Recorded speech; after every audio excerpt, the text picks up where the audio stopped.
April 23rd readings. Justin Martyr, Dialogue with Trypho, Chapter 68. Trypho objects. How could God become man? Trypho said, "You're trying to prove something incredible, almost impossible, that God himself was born and became a man." I replied, "If I were relying on human reasoning or philosophies, you'd have every right to dismiss me. But I've constantly pointed you to the scriptures, so many of them, and I've asked you to consider what they reveal about the mind and will of God. If your heart remains hardened, I won't be harmed by your rejection. I'll go on believing what I believed before I met you." "The call to honest engagement," Trypho answered. "My friend, you've clearly worked hard to master these teachings. So we must, with equal care, examine every claim and only accept what the scriptures compel us to believe." I said, "That's fair. I'm not asking you to stop examining things thoroughly. I'm just asking that when you have no real objection left, don't deny what you already said you agreed with." Trypho said, "We'll try to do that." Driving toward clarity, I continued, "In addition to what I've already asked, let me ask a few more questions. They'll help bring this conversation to a close." "Go ahead," said Trypho. So I asked, "Do you believe that anyone in the scriptures is ever called God and Lord and considered worthy of worship other than the Creator of all things, and Christ, who I've shown you through many scriptures, has become man?" Trypho replied, "How can we affirm that when we're still trying to determine whether anyone but the Father alone can be called God?" Returning to what was already admitted, I followed up, "Then I need to ask you if your current position contradicts what you earlier admitted." He said, "No, sir, it doesn't." I continued, "So, if you still agree with what you said before, and if Scripture says, 'Who shall declare his generation?' don't you think this shows that he isn't a product of ordinary human descent?" Trypho asked, "Then how can Scripture say to David that God will take a son from his own body, set up his kingdom, and place him on the throne of his glory?" Interpreting prophecy through Isaiah, I responded, "Trypho, if Isaiah's prophecy, 'Behold, the virgin shall conceive,' had been spoken to any tribe other than David's, then yes, this might be difficult. But since the prophecy is clearly to David's house, Isaiah is explaining how the promise made in mystery to David would be fulfilled. Maybe you don't realize that many prophetic sayings and even symbolic actions were recorded in obscure or parabolic language. The prophets who came after often explained these things." Trypho said, "Certainly," refuting the Hezekiah interpretation. "So then," I continued, "if I can show you that this prophecy from Isaiah applies to our Christ and not to Hezekiah, as your teachers claim, won't that refute them? After all, some of your teachers even say that the translation made by the 70 elders under Ptolemy in Egypt is wrong in certain places. They try to dismiss any clear prophecy that contradicts their position by saying it wasn't actually written that way. But other passages, those they think they can twist to fit ordinary events, they claim refer not to Jesus Christ, but to someone else they prefer. For example, they claim this prophecy refers to Hezekiah. I'll show you that's not true.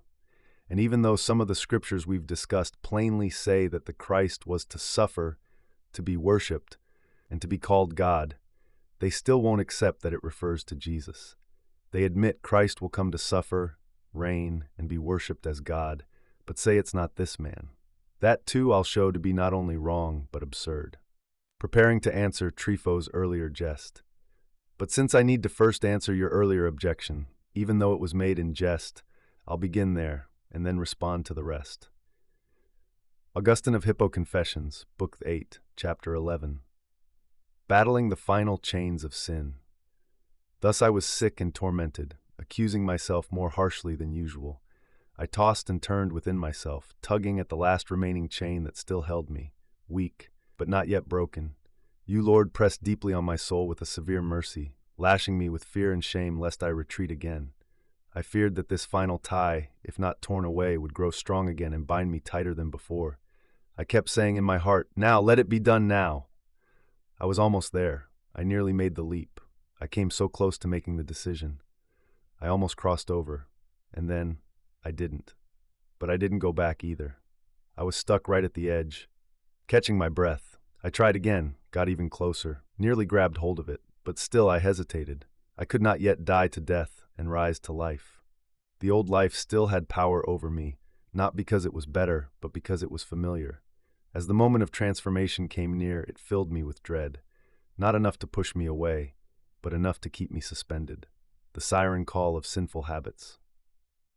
My old temptations, foolish things, vain habits, still had a grip on me. They tugged at my flesh and whispered, "Will you part with us forever? Will none of this be allowed anymore?" And what were they whispering about?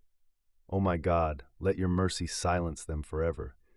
They whispered of shameful things, impurities I had once loved. Their voices weren't loud anymore. They didn't argue openly. They murmured behind me, trying to lure me backward with half-heard suggestions. I was already turning away, and yet they still clung to me, pulling gently at my back. They asked, "Will you really live without us?" And though their power had weakened, they still delayed me. I hesitated. I feared the leap. I feared what came after. I feared what I had never known, a war within myself. But even as I trembled, their voice grew faint.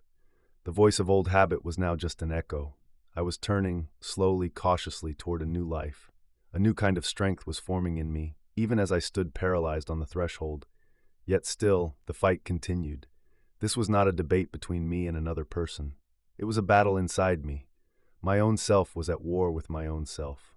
I was divided, and I could not stand.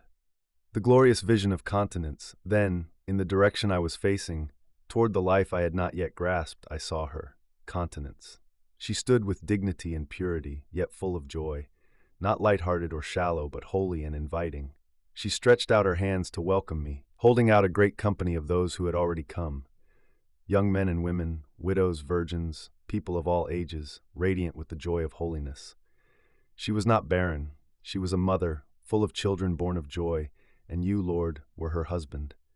She smiled at me with a kind of confident mockery, as if to say, "Can't you do what these have done?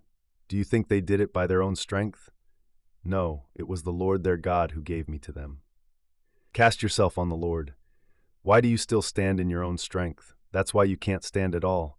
Cast yourself on him. Don't be afraid. He will not let you fall. Cast yourself on him. He will catch you and heal you." I blushed deeply because I still heard those old temptations muttering behind me. I was still caught in the middle. Continence saw it too. She spoke again to my soul, gently but firmly. "Shut your ears to those unclean voices. Put them to death. They speak of pleasure, but not like the law of your God speaks." And beside me, silent and steady, sat Alypius.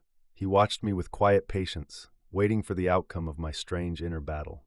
Thomas Aquinas, Summa Theologica, Part 1, Question 60, Article 1.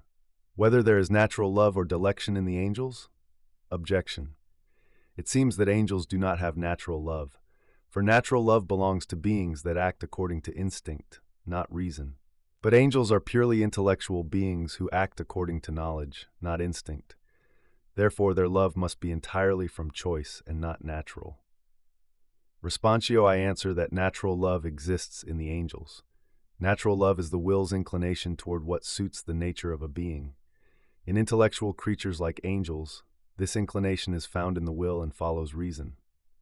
Because angels are rational, they are inclined by nature to love what is fitting to them. This is natural love. This love is not opposed to rationality. In fact, because their nature is rational, their natural love is also rational. This rational form of love is what we call dilection. It is a kind of love that proceeds from knowledge and judgment. So, even though angels do not deliberate as humans do, they still possess a natural inclination of the will toward the good. This is natural love. And since they are intellectual, their love includes rational choice. This is dilection. A quick summa. Angels have natural love because their wills are inclined by their rational nature toward what is good for them. This rational natural love is called dilection.